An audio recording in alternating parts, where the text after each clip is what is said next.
Seda harjutust tehes saad teada, kas oled omandanud vees edasiliikumise oskuse. Kasuta kõiki oskusi, mida oled siiani omandanud. Terve harjutus tuleb teha ühe korraga. Ära lase vahepeal jalgu põhja ega hoia kuskilt kinni. Hüppa vette, mis ulatub sul üle pea.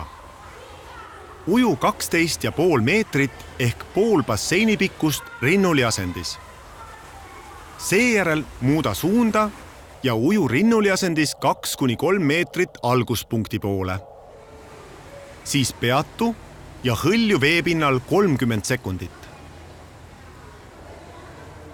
Uju selili asendis tagasi algusesse. Väga tubli!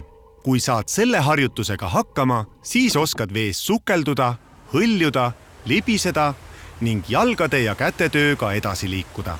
Aga harjuta edasi, et oskaksid läbi teha ka ujumisoskuse ehk 200 meetri kompleksharjutuse.